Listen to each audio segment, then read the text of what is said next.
Well, welcome to C-Files, folks. Thanks for joining me. I'm going to be doing the Battle for Christmas in this video. We'll continue on with this series. We're in the last chapter of this book, and I think I'm going to go ahead and start this one on the Christian life, a section out of the Institutes of the Christian Religion by John Calvin. And it's just a small section of the Institutes in modern English. And we will start that this week. But to begin with this reading, we're going to be on page 264, Christmas in the Quarters, Gestures of Paternalism. This is The Battle for Christmas by Stefan Nissenbaum. Once again, I'll show the book. And if you want to pick up the book, I'm sure it's still available on Amazon. It's been a really good read. It's a Pulitzer Prize finalist, and the subtitle is A Cultural History of America's Most Cherished Holiday. It's a history of Christmas in America. So I'll go ahead and begin on page 264 from the last time we were in this reading. The resemblance between Christmas in the antebellum South and Christmas in early modern Europe is clear enough.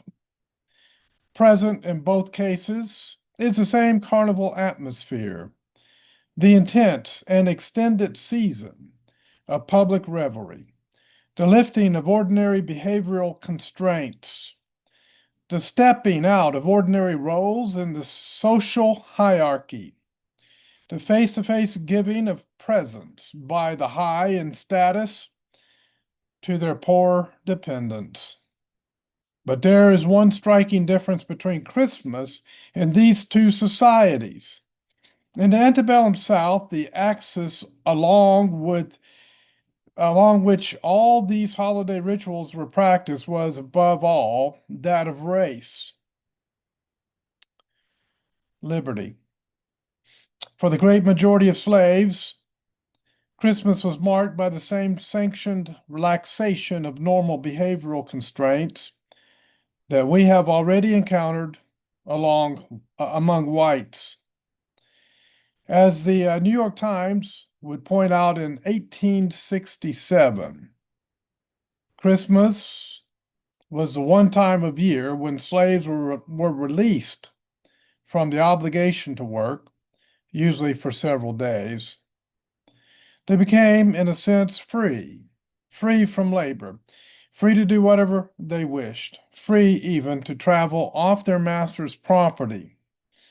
One Northerner living on a plantation as a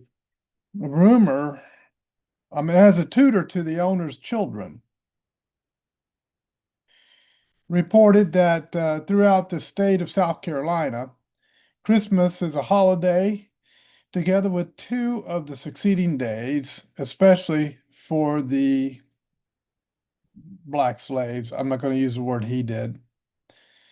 On these days, the chains of slavery are loosed. A smile is seen on every countenance.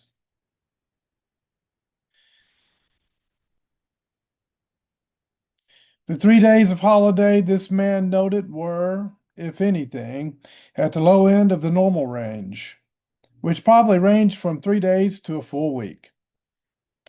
But a number of slaveholders went outside this range. Some gave only Christmas Day itself as a holiday. A very few allowed no holiday at all. At the other extreme, in one part of Missouri, a border state, it was customary to permit more than 5 weeks of freedom from Christmas Day until February 1. A slave from this era, a slave from this area, later recalled, during Christmas time and the whole month of January, it was the ruling to give the slaves a holiday in part of the country, a whole month, to come and go as much as we pleased, and go for miles as far as we wanted to. But we had better be back by the 1st of February. Of course, the very expectation of holiday leisure could easily be manipulated by slaveholders for their own purposes. The historian Eugene Genoves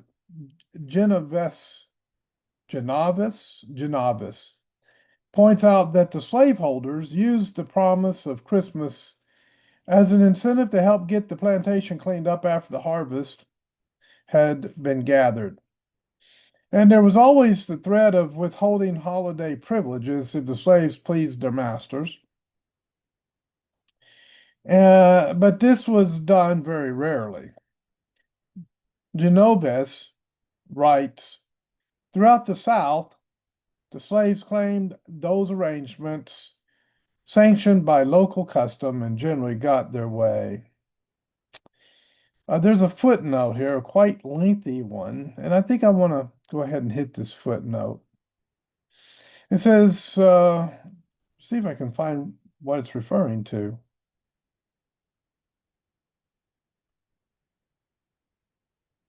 It's a little asterisk, and I don't see it, folks. All right, I'll just go ahead and read it.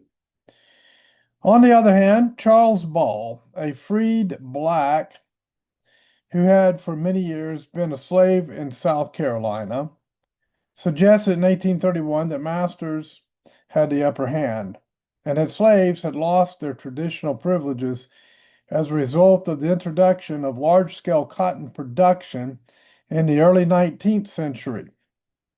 Ball observed that in South Carolina, Christmas comes in the very midst of cotton picking.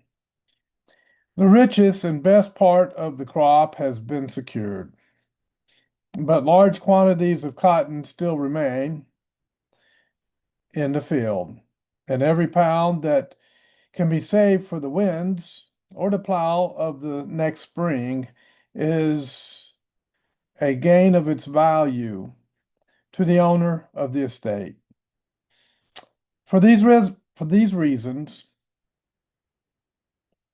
which are very powerful on the side of the master, there is around 1830, but little Christmas on a large cotton plantation. In lieu of the week of holiday, which formerly prevailed even in Carolina, before cotton was cultivated as a crop, the master now gives the people a dinner of meat on Christmas Day and distributes among them their annual allowance of winter clothes. Ball remembered exactly how and when the change had come about. As Christmas of the year 1805 approached, we were all big with hope of obtaining 3 or 4 days at least, if not a week of holiday. But when the day at length arrived, we were sorely disappointed. For on Christmas Eve, we had come from the field out without cotton. The overseer fell into a furious passion and swore at us all for our laziness and many other bad qualities.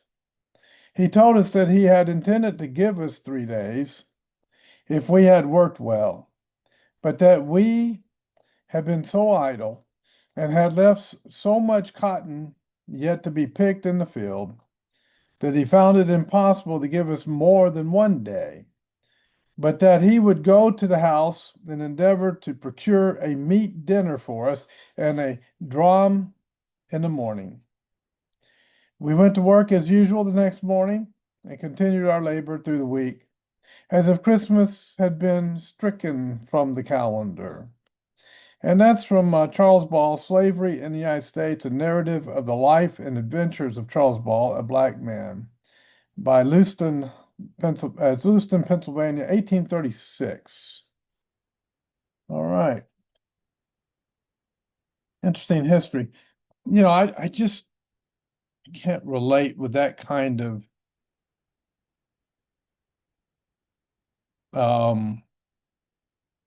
lack of compassion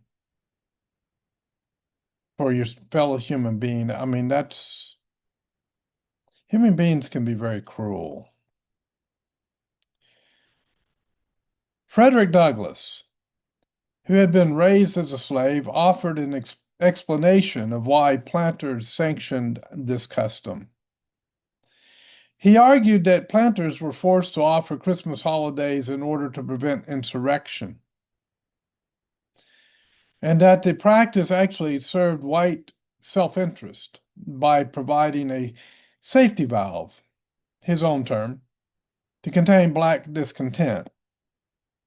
Douglass wrote, "From what I know of the effect of these holidays upon the slave, I believe them to be among the most effective means in the hands of the slaveholder in keeping down the spirit of insurrection.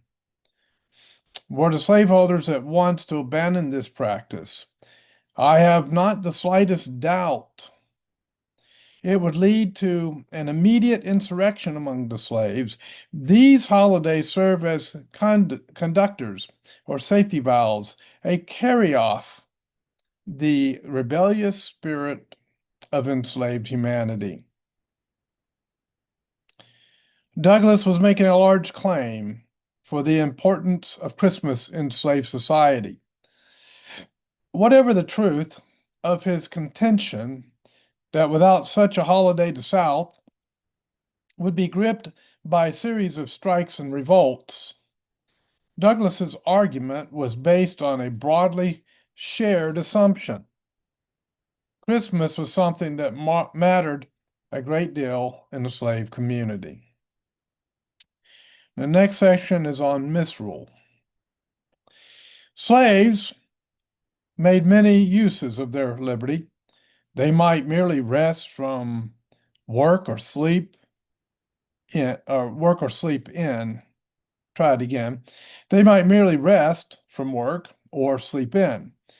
They might travel, visiting family and friends on nearby plantations. They might spend the time attending religious revival meetings, or they might use the time to take advantage of a rare moment of economic autonomy, making wares that they could sell in the market or selling whatever goods they had managed to produce or grow during the previous year. This latter privilege was based on an informal tradition that any fruit of the slave's labor at Christmas belonged to the slave himself. Once again, an inversion of ordinary rules. But perhaps the activity that was most frequently reported and remembered involved revelry. Eating, drinking, dancing, making noise, and making love. Solomon Northup, a black slave who was kidnapped into slavery in Louisiana, later wrote of Christmas as the times of feasting and frolicking and fiddling, the carnival season with the children of bondage, the only days when they are allowed a little restricted liberty, and hardly indeed do they enjoy it. A white Southerner used the same term, calling Christmas the time of the blacks' high carnival, while another white man described the period as times of cramming. Truly awful. They stuffed and drank and sang and danced. The wife of ex-U.S. President John Tyler wrote in 1845 that the family slaves have from now a 4 days holiday and have given themselves up completely to their kind of happiness. Drinking with nothing on earth to do. An anti-slavery Northerner was less accepting of the situation and used his disapproval to point a finger. "Ah, white man, at Christmas, the N-word gets as drunk as you. Rum is an ultra-democrat. it levels down. What this man failed to recognize was that from the perspective of the white Southerner, such leveling down was one of the ritual purposes of the drinking. And what he did not point out was that on most plantations, slaves were forbidden to drink at any other time of the year. It seems clear that the constant drinking and dancing, it often lasted through the night, led to intensified sexual activity. This matter was rarely addressed directly in the descriptive accounts, but is suggested both by the surviving texts of slave Christmas songs and by the entries in plantation record books that indicate the phenomena of grouped slave marriages during the Christmas season.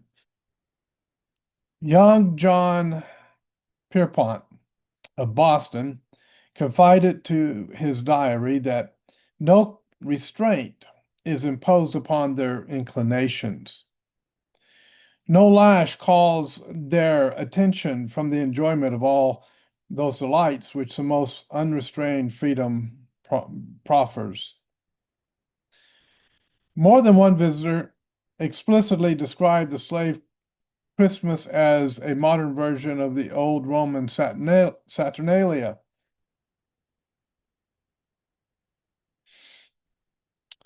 John Pierpont noted that it might more than compare with the bacchanal feast and amusements of antiquity.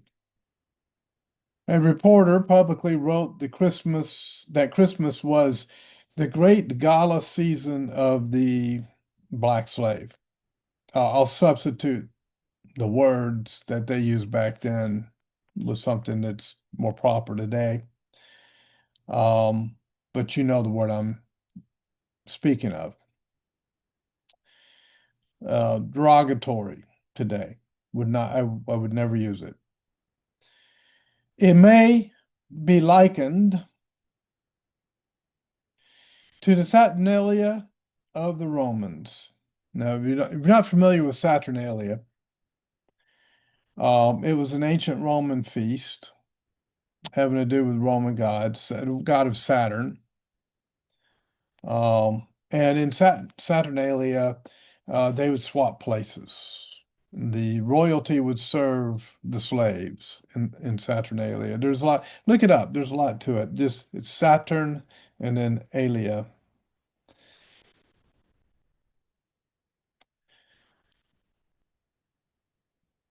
All right. Then, not wishing to undercut his favorite picture of the slave system by going too far for middle class taste, he added that unlike the original Saturnalia, the slave's Christmas was modified by decency and decorum. Another writer, too, termed the occasion of Grand Saturnalia and suggested something of what this amount.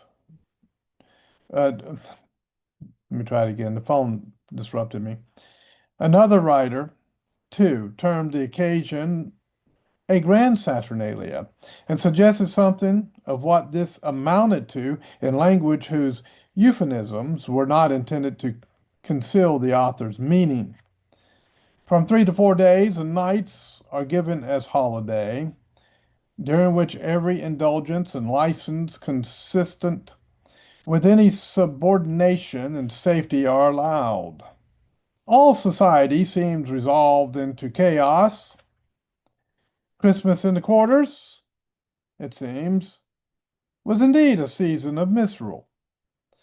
Not all slaveholders tolerated such behavior. Some felt that it was unchristian. So was owning slaves in that manner. You know, let me just say this real quick. Kidnapping men into slavery, or what's called man stealing, is condemned in Leviticus in the Bible. And so it's interesting that he talks of Christianity here when what they were doing was very unchristian. But he's accusing the slaves of being unchristian. And the hypocrisy was incredible, but we'll continue on. Some felt that it was unchristian. Others considered it a threat to good order. But the great majority seemed to have gone along, if only because they still accepted the notion that Christmas was a ritual occasion when normal behavior was supposed to change, and when even the low, in fact, the low, especially, were expected to live well. Of course, as anthropologists are well aware, even that notion was based on the understanding that such ritualized inversions of ordinary behavior also served to affirm and reinforce the primacy of ordinary behavior at all other times. In the case of Southern slavery, ordinary behavior meant constant sobriety and hard work.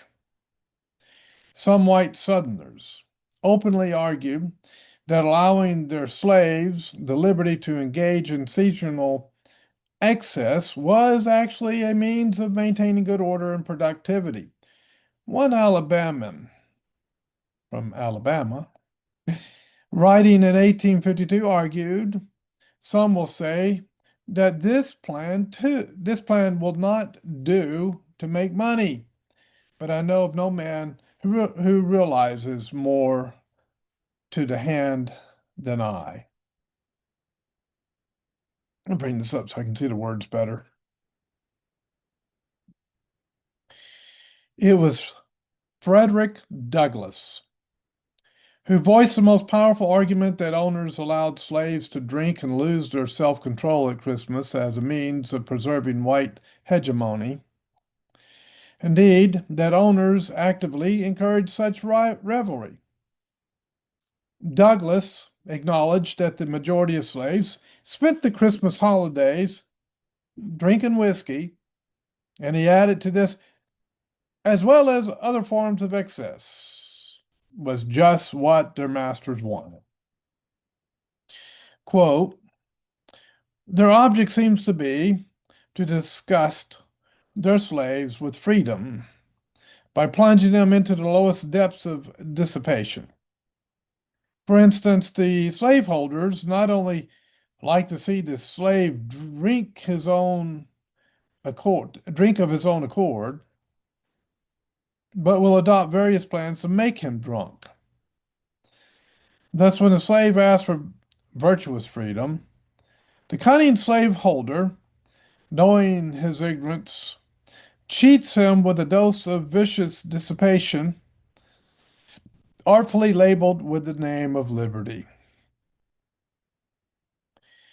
The most of us used to drink it down, and the result was just what might be supposed. Many of us were led to think that there was little to choose between liberty and slavery. We felt, and very properly too, that we had almost as well be slaves to man as to rum. So when the holidays ended, we staggered up from the fifth of our walling, took a long breath, and marched to the field, feeling upon the whole rather glad to go from what our master had deceived us into a belief was freedom back into arms of slavery. Footnote says that Francis Frederick, an escaped slave, claimed that his master actually forced his slaves to get drunk and that he explicitly told them he did so in order to force them to internalize their enslavement. About Christmas, my master would give 4 or 5 days holiday to his slaves, during which time he supplied them plentifully with new whiskey. which kept them in a continual state of beastly intoxication. He often absolutely forced them to drink more when they had told him they had had enough. He would call them together and say, "Now, you slaves, don't you see what bad use you have been making of your liberty? Don't you think you had better have a master to look after you, to make you work, to keep you from such a brutal state, which is a disgrace to you and would ultimately be an injury to the community at large?" Some of the slaves, in that whining, cringing manner, which is one of the baneful effects of slavery, would reply, "Yes, master. Yes, massa. If we go on in this way, no good at all." Thus, by an artful, contrived plan, the slaves themselves are made to put the seal upon their own servitude. Manipulation and control.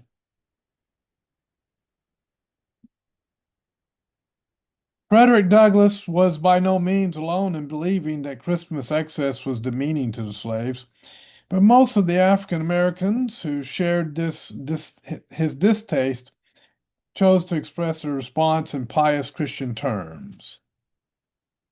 On plantation after plantation, religious revivals run by Baptists or Methodists vied with festive revels as the activities of choice among the slaves.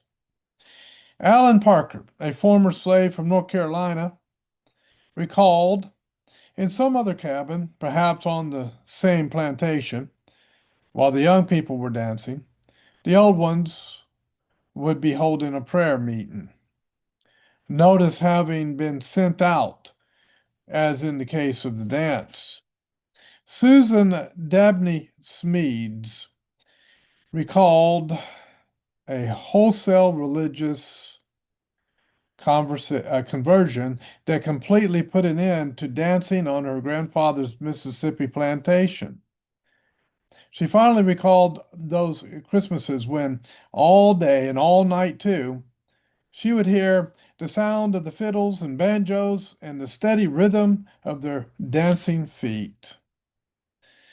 But a time came when all this slave revelry was to cease. The whole plantation joined the Baptist church, henceforth not a musical note, nor the joyful motion of a black slave's foot was ever again heard on the plantation. "I done bust my fiddle and my banjo and done fling them away." The most music-loving fellow on the place said to the preacher when asked for his religious experience. Some planters shrewdly feared that such evangelical reform could pose a threat to their authority, and they took steps to counter it or counteract it. James Hammond of South Carolina reminded his slaves that church members are privileged to dance on all holiday occasions, and the class leader or deacon who may report them shall be reprimanded or punished at the discretion of the matter. The autobiography of ex-slave Jacob Stroyer suggests that some masters even went further. A great many of the strict members of the church who did not dance at Christmas would be forced to do it to please their masters. And he adds poignantly, no one can describe the intense emotion in the black slave soul on those occasions when they were trying to please their master's mistresses. Not surprisingly, the religious meetings attended by slaves bore a certain resemblance to the very revels that were meant to replace. They were meant to replace. Like the Christmas dances, the Christmas revival meetings often lasted all night. Like the dances, too, they were characterized by aesthetic feelings that were partly generated by rhythm singing and the stamping of feet. It was for this reason that when New England reformers, attempting to assist liberated slaves during and after the Civil War, encouraged the freedmen to hold services or religious services at Christmas, these reformers were sometimes shocked by the result.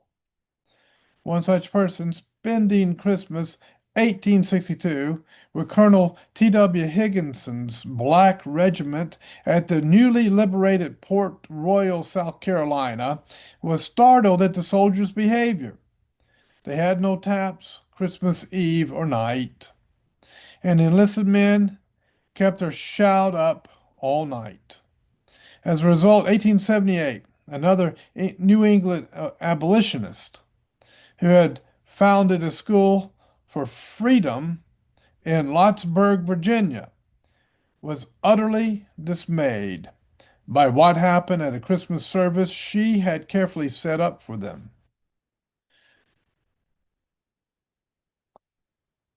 The religion of those black slaves, or this says religion of those colored people, this is a quote. The religion of those colored people is very demoralizing. It has no connection with moral principle. They have just had a 3 days meeting in the old stolen schoolhouse and made night hideous with their horrible singing and prayers and dancing in a wild, savage way.